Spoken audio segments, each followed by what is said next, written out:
पुत्र पवित्र आत्म्याचे नावे किंवा स्त्री ह्या दोन्ही व्यक्तींचा कुटुंबामध्ये फार महत्त्वाचा रोल आहे. हालेलुया. पुरुष म्हटल्यानंतर त्याच्या खांद्यावर एक जबाबदारी आहे, एक स्त्री म्हटल्यानंतर त्यांच्या खांद्यावर एक जबाबदारी आहे. ती जबाबदारी जेव्हा दोघे पूर्ण करतात तेव्हा त्या कुटुंबाला एक विशिष्ट प्रकारचं वळण असतं, त्या कुटुंबामध्ये विशिष्ट प्रकारची जडणघडण होत असते. Praise the Lord. हालेलुया. आपण स्तोत्र संहिता 127 वचन 1. माझ्या प्रिय बंधूंनो, वचन काय सांगत आहे? Unless the Lord builds the house those who build it labour in Wien. परमेश्वर जर घर बांधत नाही तर बांधणाऱ्याचे श्रम व्यर्थ आहे. माझ्या प्रिय बंधूंनो, तुम्ही ज्या घरामध्ये राहता ते घर तुमचं कोणी बांधून दिलं तुम्हाला? तुम्ही जे घर बांधलेलं आहे ते घर बांधून तुम्हाला कोणी दिलं? आई वडिलांनी दिलं. तुमचे आई वडील आर्किटेक्ट होते का? हालेलुया. हालेलुया. तुमचं घर तुम्ही जे बांधलेलं आहे ते घर एका आर्किटेक्टने तुम्हाला आराखडा दिला असेल, ब्लूप्रिंट काढून दिली, गवंडी वापरले गेले, मुकादम होता, अनेक लोक आले आणि तुमचं घर तुम्हाला बांधून दिलं. Praise the Lord. परमेश्वर वचन काय सांगते? घर कोण बांधतं? परमेश्वर बांधतो. परंतु ते बांधायला किती लोकांची वापर केला परमेश्वराने? आर्किटेक्ट, कॉन्ट्रॅक्टर, गवंडी, मुकादम आणि इतर सगळे लोक. परंतु जेव्हा तो कुटुंब बांधत आहे, तुमच्या कुटुंबातलं घर बांधत आहे, तर तो कोणाचा वापर करत असेल? आई वडिलांचा. Praise the Lord. आपण नीतिसूत्रे अध्याय 14 वचन 1 मध्ये वाचूया.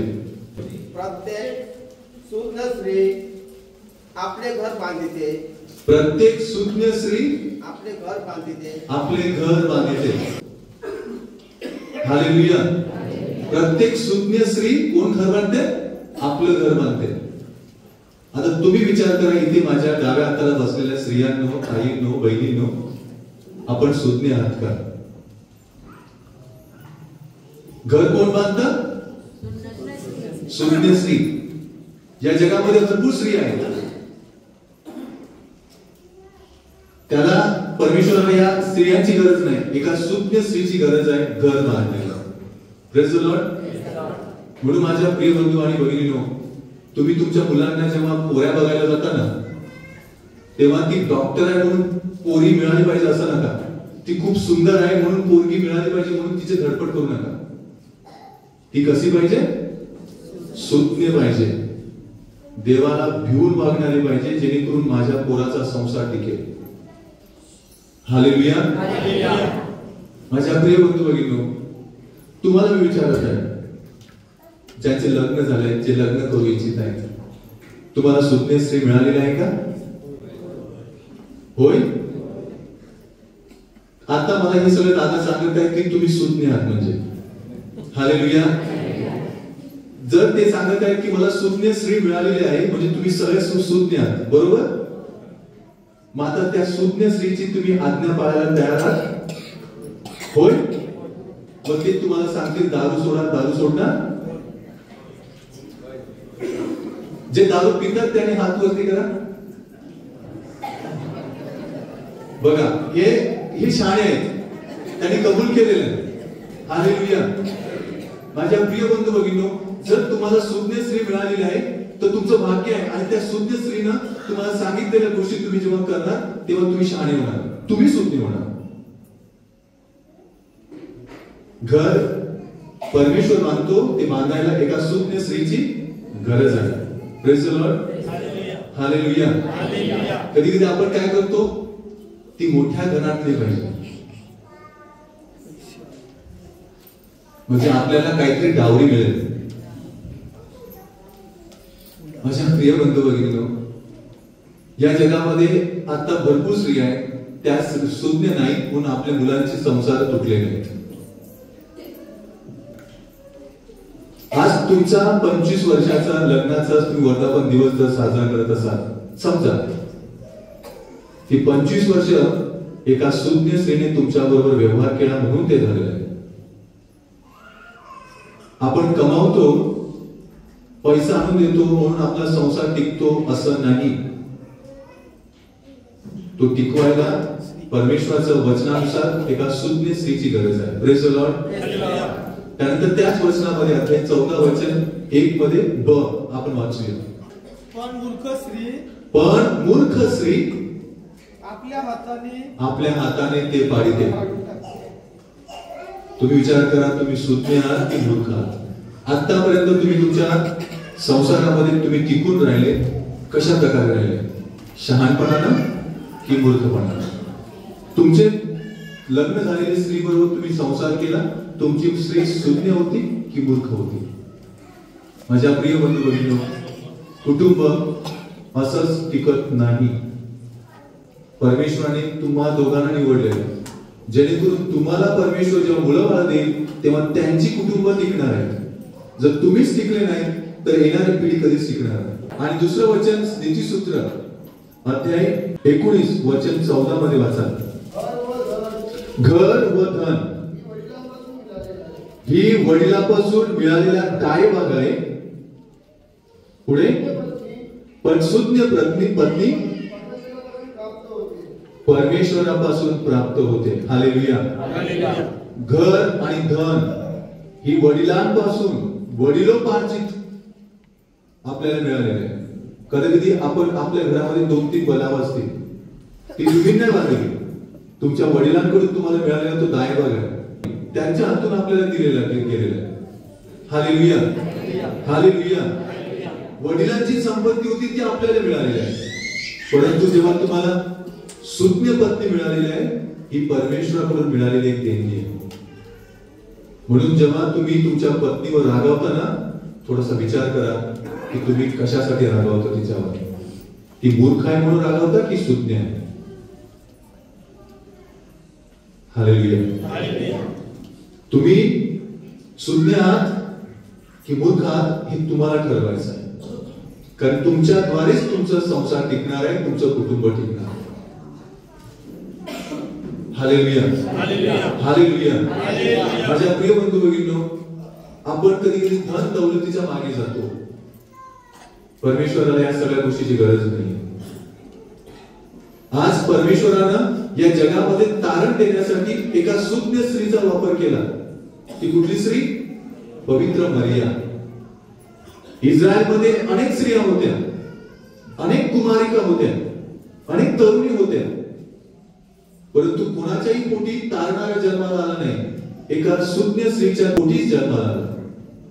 तिने हो सांगितलं, ती सुज्ञता तिने दाखवली, म्हणून तारणाऱ्या जगात आला आणि तुमचं आणि माझं तारण झालेलं आहे. हालेलुया. म्हणून विचार करा, देवानं या जगाचं तारण करण्यासाठी एका स्त्रीचा वापर केला. ती सुज्ञ स्त्री पवित्र मरिया हो सांगत आहे देवाच्या इच्छेला आणि तारण या जगामध्ये प्राप्त होत आहे. जर देव जर एका सुज्ञ स्त्रीद्वारे जगाचं तारण करत असेल, तुमच्या कुटुंबाचं, तुमच्या मुलाबाळांचं ती सुज्ञ स्त्रीच तारण करेल. हालेलुया. म्हणून माझ्या ताईंनो, बहिणींनो, आयांनो, तुम्हाला सुज्ञ व्हायचं. जर तुम्ही फक्त कपडे लत्ता, दागदागिने किंवा सौंदर्य याच्या मागे लागले तर तुमची सुज्ञता नाही, तो तुमचा मूर्खपणा आहे. तुम्ही जर फक्त सौंदर्याच्या मागे लागले, माझ्या पोराला अशाच प्रकारची मुलगी मिळू दे, ती सुसंस्कृत नाहीये, सुज्ञ नाहीये, तर तुमचं कुटुंब कधी टिकणार नाही. तुमची नातवंड सुद्धा कधीच टिकणार नाही. हालेलुया. हालेलुया. त्याचबरोबर नीतिसूत्रे अध्याय 31 वचन 30 मध्ये वाचा. सौंदर्य भुलविणारे आहे व लावण्य व्यर्थ आहे. पुढे परमेश्वराचे भय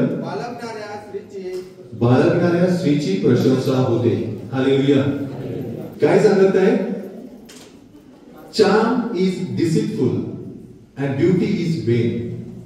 लावण्य आणि सौंदर्य हे भुलविणारे आहे.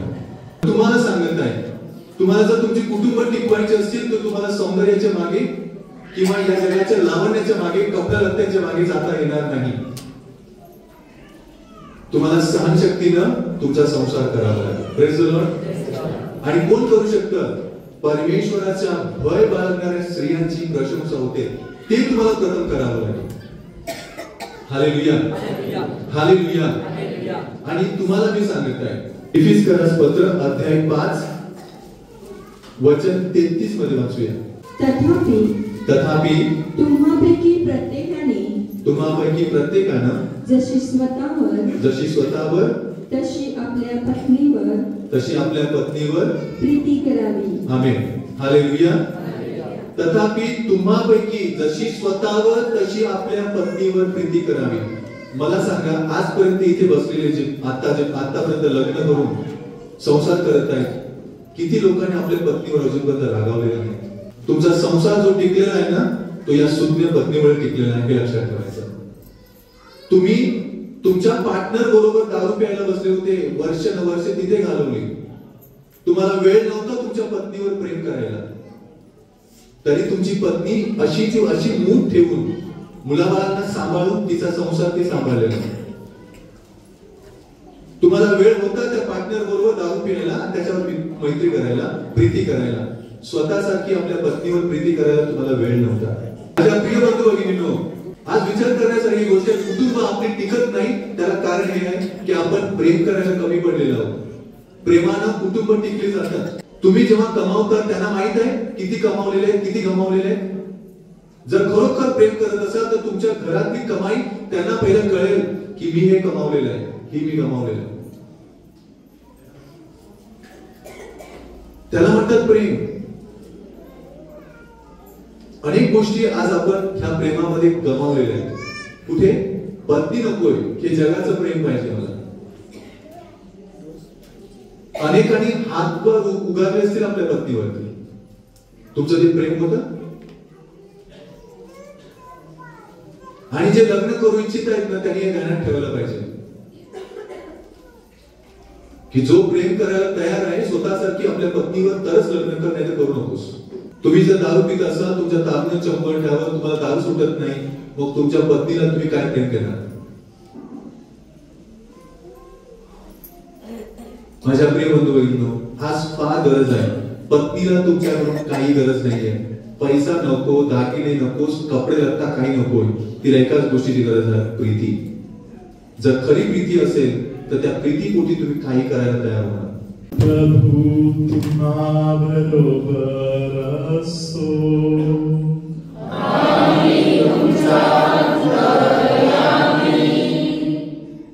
पोटाच्या वरच्या भागामध्ये एका साईडला दुखणे त्रास कोणाला होता का? आता ते दुखणे आहे का बघा. हालेलुया.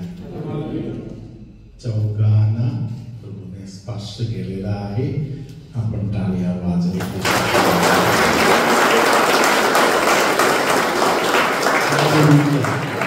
धन्यवाद येशू. डाव्या पायाचा तळपाय आणि पायाला पूर्णपणे पण एक तकवा त्रास दुखणे होता, असे कोणाला तरी प्रभूने आता स्पर्श केलेला आहे. धन्यवाद Yeshu. Hallelujah. Praise the Lord. Hallelujah. तुमच्यामध्ये कोणतरी एका व्यक्तीला चक्कर आल्यासारखा होत आहे, कुठे आहे, काय करत आहे, अशा गोष्टी सुद्धा कधी कधी सुचत नाही. अशा परिस्थितीत एका व्यक्तीला पवित्र आत्मा स्पर्श करत आहे. कोणाला तरी 2-3 दाताचा एकत्र त्रास आहे, अशा एका व्यक्तीला पवित्र आत्मा स्पर्श करत आहे. सर्वशक्तिमान परमेश्वर बाप आणि पुत्र आणि पवित्र आत्मा तुम्हा सर्वांना आशीर्वाद देवो. आमेन.